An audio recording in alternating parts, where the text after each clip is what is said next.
Así que gracias a Dios por ello. Damos gracias por esta mañana, damos la bienvenida a quienes nos están mirando por Facebook.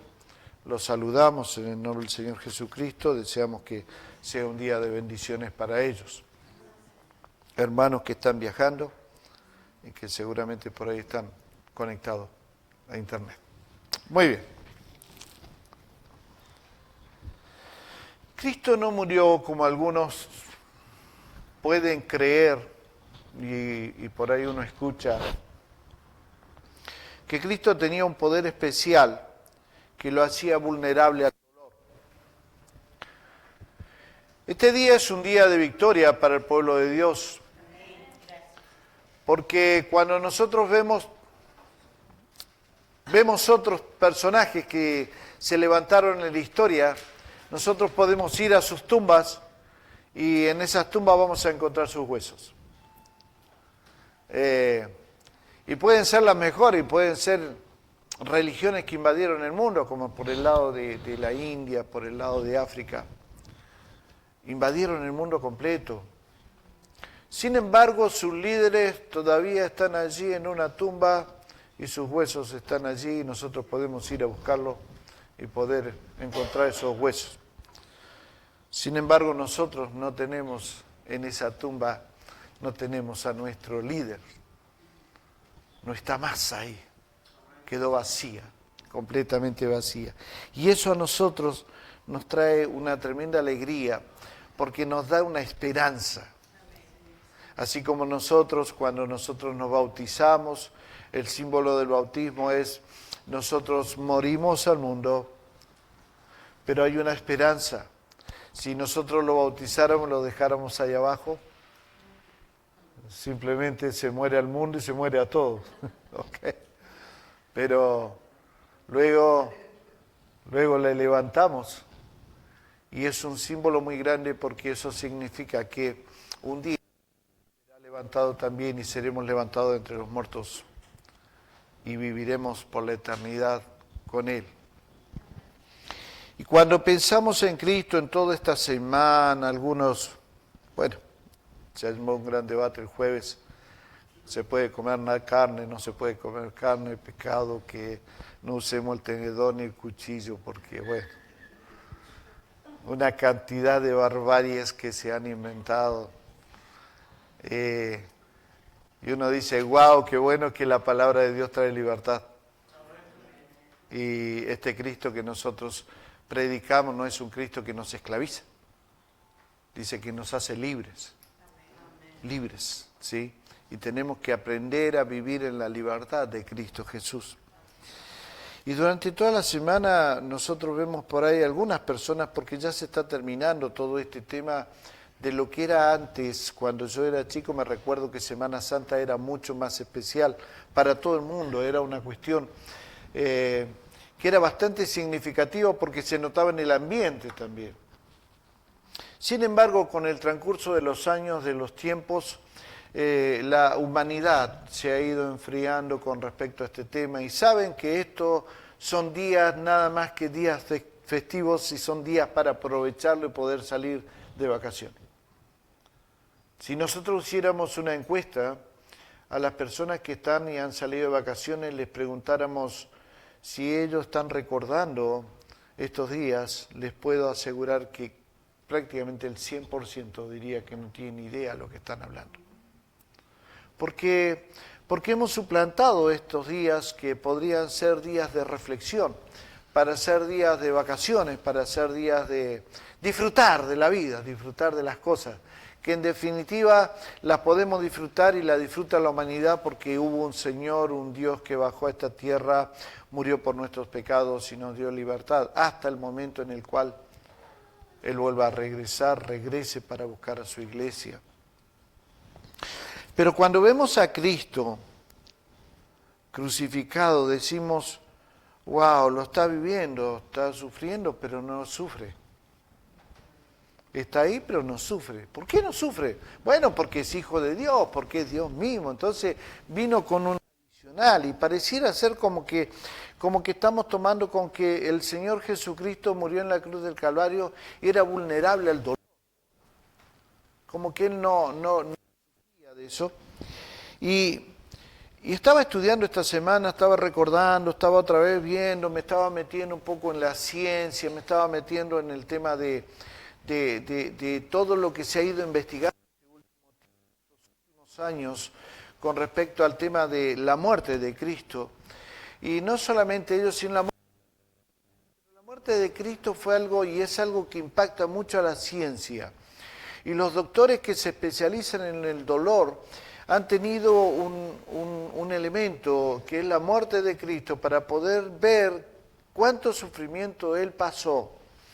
Y me daba una sensación de mucha tristeza en mi corazón cuando escuchaba a un médico de España y dio una conferencia y él dijo que el cuerpo del Señor Jesucristo sintió tanto dolor que era un dolor extremo, que la ciencia ha comprobado y le ha llamado el síndrome de Takotsubo. El síndrome de Takotsubo es cuando el sufrimiento es tan insoportable que el ventrículo izquierdo del corazón se siente tanto dolor. Por mucho tiempo se pensó de que el Señor Jesucristo había muerto por asfixia, por la posición en la cual estuvo colgado durante 6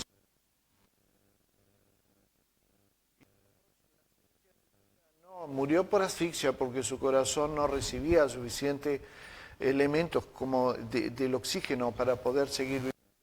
Por eso, ahogado. Sin embargo, cuando estos médicos y la ciencia descubren en el corazón, que muy pocas veces se ve, solamente se detecta cuando una persona está pasando por un tremendo sufrimiento, pero no es un sufrimiento de ese el que nosotros podemos soportar, es un sufrimiento extremo, ese sufrimiento que prácticamente te está diciendo me quiero morir, porque no aguanto más el dolor. Muy pocos de nosotros hemos vivido esta clase de sufrimiento. Y cuando yo pienso en el huerto de Getsemaní, cuando el Señor Jesucristo estaba orando y en un momento dado le dice a su Padre, Padre, si puedes, pasa de mí esta copa. Y dice que grandes gotas de sangre salían de su frente como un sudor.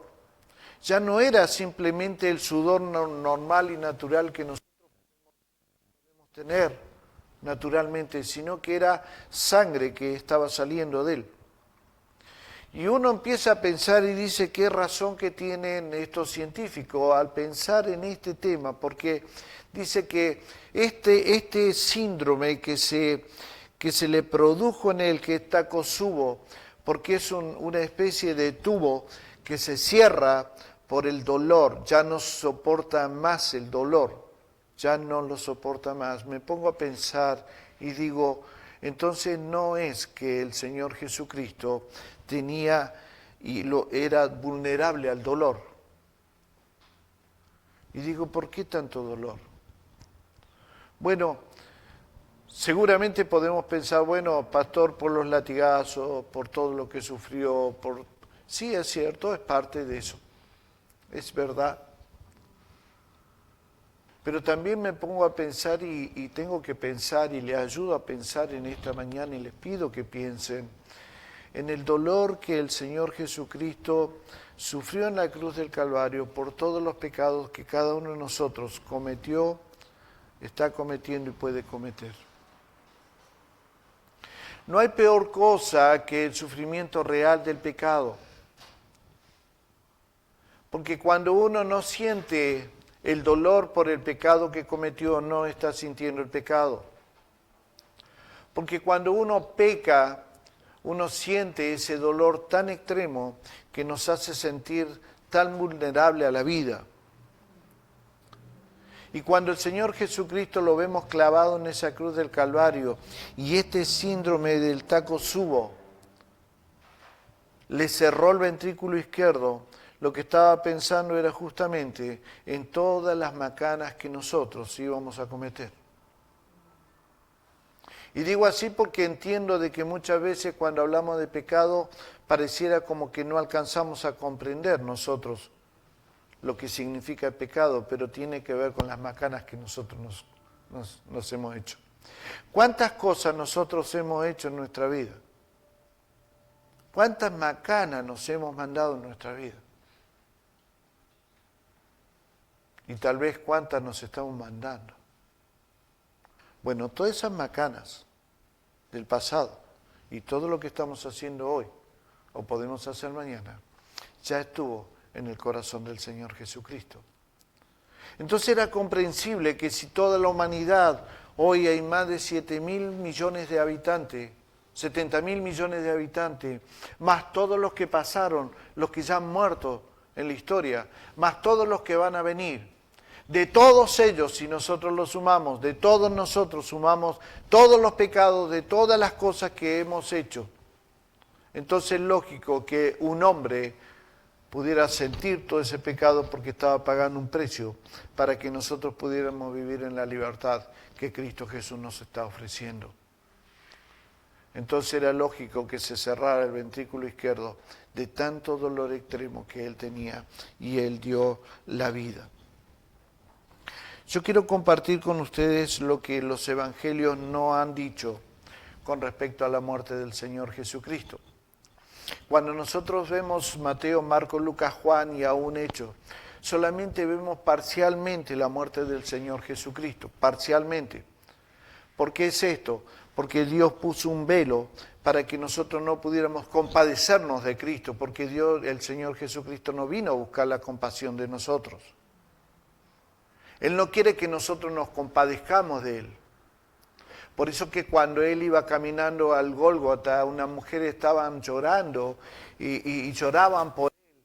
Y Él les dice, ustedes no lloren por mí, lloren por ustedes, lloren por sus hijos.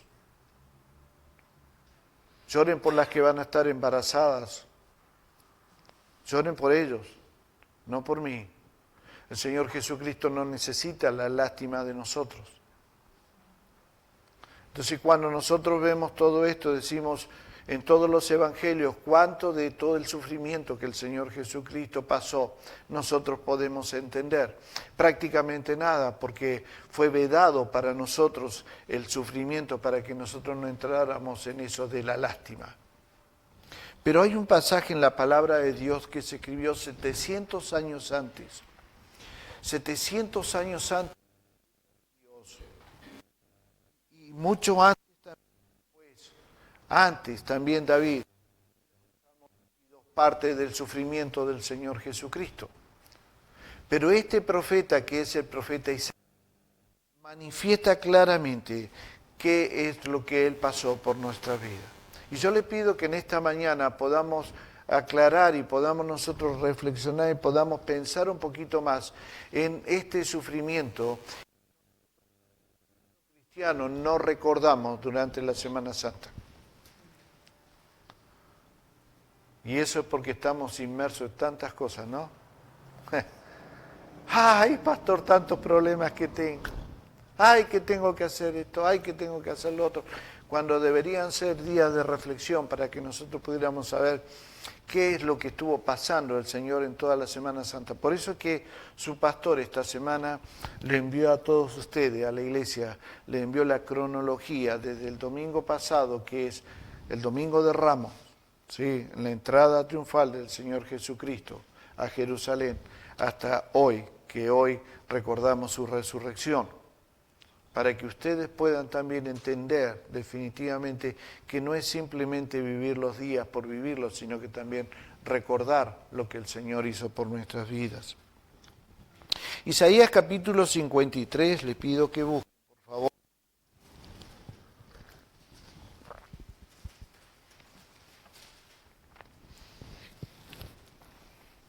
Recuerdo que cuando era chico, en la escuela dominical, dijeron que teníamos que aprender de memoria Isaías 53. Y yo decía, ¿por qué Isaías 53 tenemos que aprenderlo de memoria? Y por ahí en la inocencia de ser niño digo, ¿por qué? Porque tenían en su mente que tenían que grabar en nuestros corazones el sufrimiento del Señor y Salvador Jesucristo. Isaías 53. Vamos a leer, por favor, síganme, ¿lo tienen? Bien. Vamos a leerlo y pido y ruego al Espíritu Santo que traiga revelación sobre su vida y que este pasaje pueda impactar su corazón.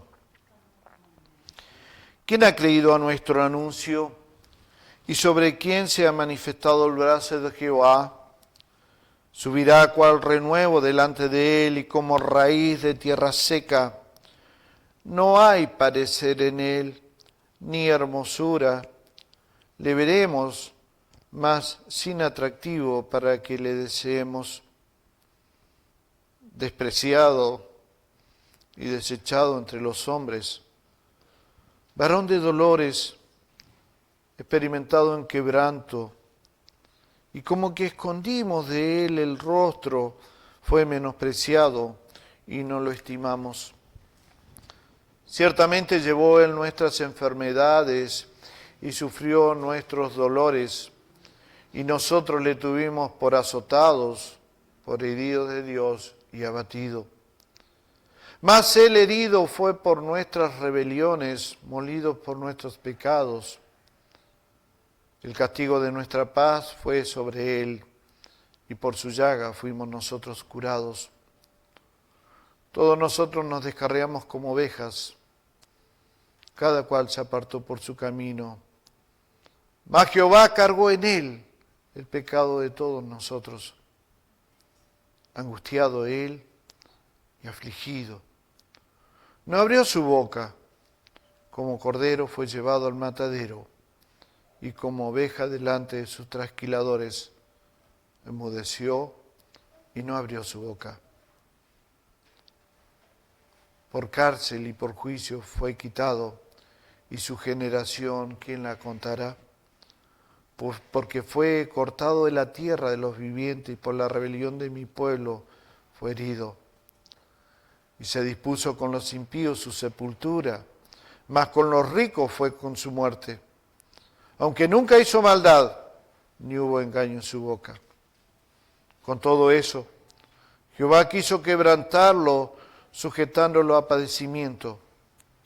Cuando haya puesto su vida en expiación por el pecado, verá linaje, vivirá por largos días, y la voluntad de Jehová será en su mano prosperada. Verá el fruto de la aflicción de su alma y quedará satisfecho. Por su conocimiento justificará a mi siervo justo a muchos y llevará la iniquidad de ellos. Por tanto, yo le daré parte con los grandes y con los fuertes repartirá despojo, por cuanto derramó su vida hasta la muerte y fue contado con los pecadores, habiendo él llevado el pecado de muchos y orado por los transgresores. Palabra de Dios. Este es uno de los pasajes que nosotros permanentemente, continuamente debemos leer, para que no nos olvidemos nosotros de dónde salimos y hacia dónde vamos. Ahora pensaba en esto y decía, y me hacía esta pregunta, ¿cuántos años crees que vas a vivir? Hermano, hermana, ¿cuántos años crees que vas a vivir? ¿20 más? ¿30? ¿40? ¿50? ¿Cuántos años? Muchas veces no nos preguntamos eso porque pensamos de que la vida se va a terminar a los 85 años, 90 años. Y no nos preguntamos si nos queda mucho o nos queda poco. No lo sabemos, nadie lo sabe. Nuestra vida es como la flor de la mañana, que nace y prospera, florece, pero a la tarde se seca. Esa es nuestra vida, entonces no sabemos cuánto vamos a vivir. Entonces, creo que la pregunta correcta sería no cuánto vamos a vivir, sino cómo vamos a vivir. ¿Cómo vamos a vivir lo que Dios nos regala? ¿Un día, 2 días, 5, 20 años, 30 años? ¿Cómo lo vamos a vivir? Y esto nos lleva a esto. ¿Cuál es la diferencia entonces? ¿Por qué hablo de esto? ¿Y por qué estoy haciendo esta pregunta? No cuánto vas a vivir, sino cómo lo vas a vivir, cómo yo voy a vivir estos años que Dios me regala. La única respuesta que yo tengo para poder vivir esa vida bien como debo vivirla es que yo debo aprender a confiar plenamente en Dios, debo aprender a confiar plenamente en las fuerzas de Él y no en mis propias fuerzas. Cuando nosotros empezamos a vivir en nuestras propias capacidades, o lo que nosotros creemos que somos, o porque los recursos hoy los tenemos, o porque tenemos un estatus social, o porque tenemos y estamos proyectándonos y de alguna manera estamos seguros, estamos tranquilos, cuando nosotros empezamos a vivir de esta manera, no estamos viviendo bien, estamos viviendo mal.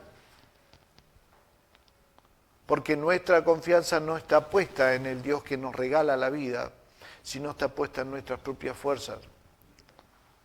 Pero hoy entra un virus en nuestra sangre porque comimos o tocamos algo, o sencillamente porque andábamos caminando y algo, un aire, en el aire había un virus, de alguien lo tiró y entró a mi organismo y esta noche estoy internado gravemente. ¿Saben ustedes que cada vez que nosotros nos dormimos es una pequeña muerte? ¿Ha pensado? Cada vez que nos dormimos es una pequeña muerte. Y perdimos absolutamente todo control de todo. Y nadie puede decir de que está durmiendo y está controlando su cuerpo, su sistema inmunológico, o cómo fluye su sangre, su presión arterial. Usted se murió y yo me muero. Entonces es necesario que nosotros pensemos en esto. Pensemos en Cristo Jesús, nuestro Señor, nuestro Salvador, porque nosotros debemos aprender desde ahora a vivir la eternidad. Qué cosa rara, ¿no? ¿Vivir la eternidad? Porque la eternidad no se vive después de morir.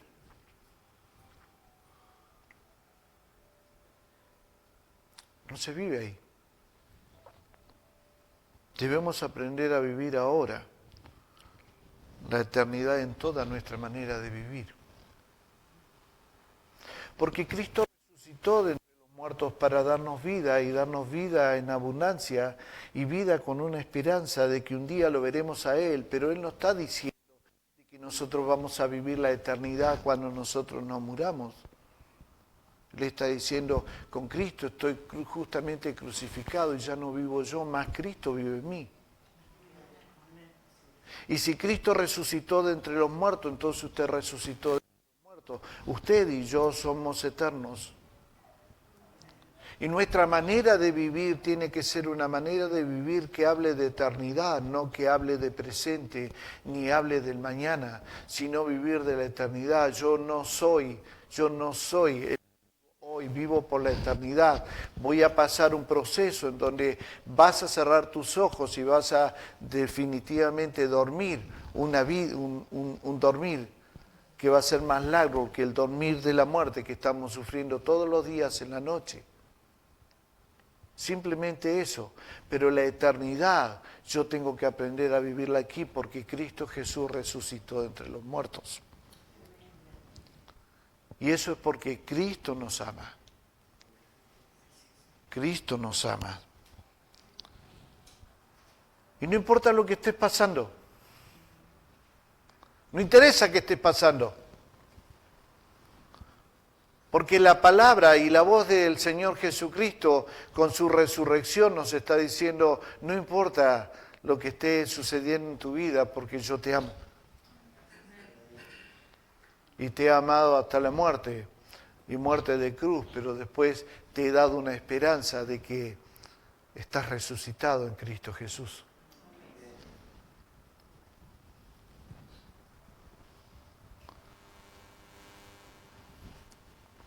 Por eso Cristo pagó el precio en la cruz del Calvario.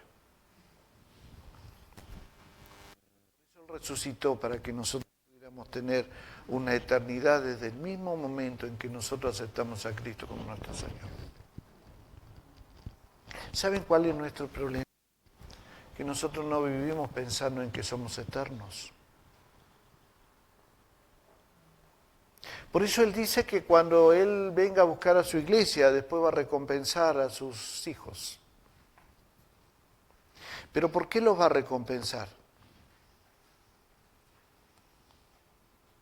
Por las obras que hicieron. ¿Qué quiere decir eso? Que yo vivo la eternidad desde el mismo momento en el cual yo acepté a Cristo como mi Señor. Y que esas obras que yo hago en esta tierra y que usted hace en esta tierra y que tienen que ver con cumplir con los mandamientos de Dios y cumplir con lo que Él ha establecido en su reino, le van a seguir a usted. Y usted no es que empiece a vivir la eternidad y no empiece a disfrutar de esas obras en la eternidad, sino que usted la empieza a disfrutar desde ahora. Porque usted y yo somos eternos. Cerraremos los ojos, dije. Así. Y partimos a esta tierra, pero ya estamos viviendo la eternidad. Porque es tu fe la que te salva.